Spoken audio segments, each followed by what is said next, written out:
All right, let's talk about Justin Fields here and the Pittsburgh Steelers, who I thought Fields played well in this one. It wasn't perfect. There definitely are still some issues here. It's not a completely, complete well-oiled machine, but there's some really good stuff here. So, yeah, let's talk about what I think this team did well, what I think this offense did well, and how they were ultimately able to get a victory over the Las Vegas Raiders. Let's just get into it. Before I do, though, I will mention real quick, I do have a movie channel. If you like watching movies or talking about movies, check that out. The link is in the description below. It is Jackson Kruger Movies. But yeah, let's just get into it. Let's start off with this play. So this is going to start off as a tough play, which there were some mistakes by Pittsburgh for sure. This is going to be one of them, where watch the edge rusher Max Crosby and the right tackle here for Pittsburgh. As you see, when this play begins, this tackle he screwed up. This play is not going the way he thought it was going to go. This is Broderick Jones, and I don't know exactly what happened here, what the mistake was, if the ball came earlier than he thought, or if he thought this was a running play, but either way, he does not block Max Crosby. This is just the guard just trying to get over to block Crosby. This is not how this play is designed to work at all. But watch Justin Fields on this one. As you see, watch him be able to scramble out and make a play, and actually a really good one. They pick up the first down on a 2nd down and 10. Listen, you can't do this every time. You can't rely on something like this, certainly. But there are going to be opportunities when something like this happens, and it certainly is promising that he can make something like this happen.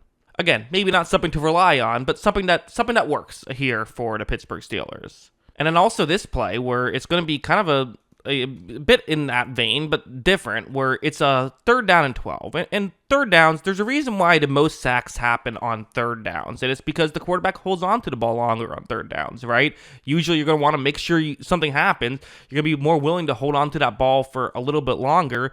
And in a situation like this, when it's a 3rd and 12, the concept just takes longer to develop, which gives the edge rushers more time to get to you.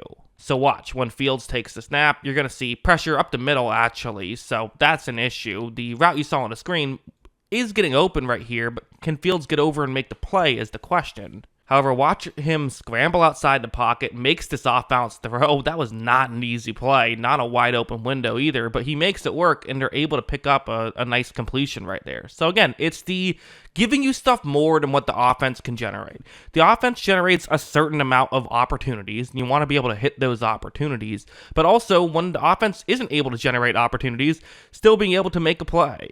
Of course, the one touchdown in the first half, with 40 seconds left, 4th down and 1 here, so big play in the game for sure. You see, Fields is going to run a play action, and then he's going to look more towards the offense's left.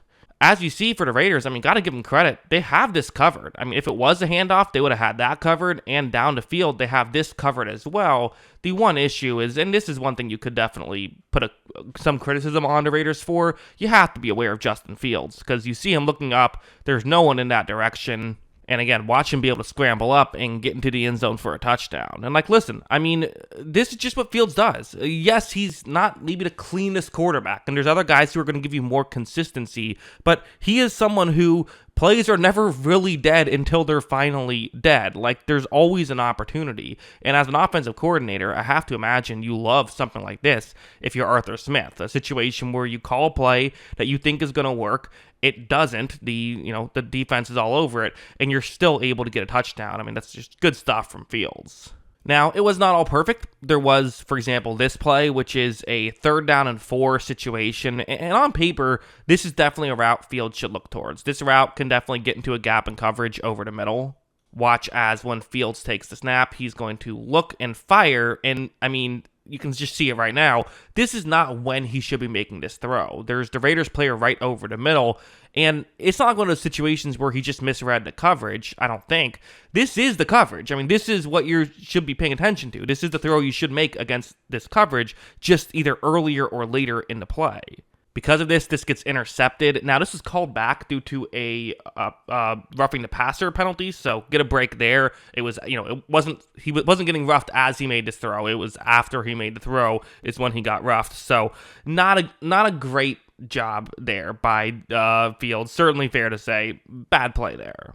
There's also something like this where you're going to see Fields on this one. It kind of is an awkward play. It almost looked like he was maybe even trying to throw that away, but there was a window, so I wouldn't think that would be a good throw away. And if you wanted to throw the ball away, he had a check down that was open, so that was a bit weird. There were a handful of just like not great offensive plays by the Steelers. You have this one where Fields is going to, I mean, was ruled a backwards pass, actually. That's a misfire on that one. You also have this one, which was almost a great play, but just quite not able to connect here. And then this one where Pickens is going to that's a 3rd and 12, but Pickens still maybe had a chance to catch this one. Again, it was an odd play, but just, again, kind of just some tough misses here by the Steelers. Also, this one, which was maybe Fields' best throw of the day. Honestly, a great throw, but Pickens just not quite able to make what would have been a really tough catch. This was mostly good defense, I would say, so by the Raiders, but some near misses, which allowed kind of for the Raiders to Raiders defense to